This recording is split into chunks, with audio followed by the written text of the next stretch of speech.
Welcome guys, പുതിയൊരു വീട്ടിലേക്ക് എല്ലാവർക്കും സ്വാഗതം. അങ്ങനെ ടർബോനെ കുറിച്ചുള്ള ഒരു അപ്ഡേറ്റ് ആണ് ഇപ്പോൾ ലേറ്റസ്റ്റ് ആയിട്ട് വന്നിരിക്കുന്നത്.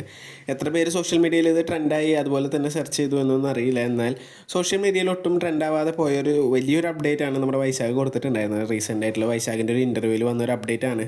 എന്തായാലും നമ്മുടെ ഇൻ്റർവ്യൂവർ ചോദിച്ച ഒരു ചോദ്യം വൈശാഖിനോട് ടർബോ 2 സംഭവിക്കുമോ എന്നായിരുന്നു. എന്നാൽ അതിനുള്ള ഒരു ഉത്തരം എന്ന് പറയുന്നത് ഹെവി പോസിറ്റീവായിരുന്നു.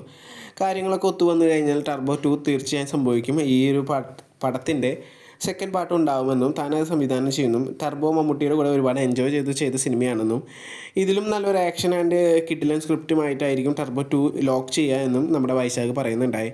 എന്തായാലും ആ ഒരു ഒഫീഷ്യലായിട്ടുള്ളൊരു സ്ക്രിപ്റ്റ് ലോക്കിങ്ങും അതുപോലെ തന്നെ ബാക്കി കാര്യങ്ങളും അപ്ഡേറ്റുകളൊക്കെ വരുമോ എന്ന് കണ്ടറിയാം. എന്തായാലും നമ്മുടെ വൈശാഖ് തന്നെ ഒഫീഷ്യലായിട്ട് അത് കൺഫേം ചെയ്തിരിക്കുകയാണ്. കാര്യങ്ങളൊക്കെ ഒത്തു വന്നു കഴിഞ്ഞാൽ ടർബോ 2 തീർച്ചയായും സംഭവിക്കുമെന്നും ഇത് വന്ന സിനിമയേക്കാൾ മികച്ച രീതിയിലായിരിക്കും ഇനിയും ഇത്തിരിയും കൂടി ആക്ഷൻ മൂഡിലായിരിക്കും പടം വരിക എന്ന് നമ്മുടെ വൈശാഖ് ഇപ്പോൾ ഒഫീഷ്യലായിട്ട് പറഞ്ഞിരിക്കുകയാണ്. എന്തായാലും നമുക്ക് ആ ഒരു ഒഫീഷ്യൽ അപ്ഡേറ്റിന് വേണ്ടി കാത്തിരിക്കാം. കൂടുതൽ അപ്ഡേറ്റുകൾക്കായിട്ട് നമ്മുടെ ചാനൽ ഒന്ന് സബ്സ്ക്രൈബ് ചെയ്ത് സപ്പോർട്ട് ചെയ്യാം.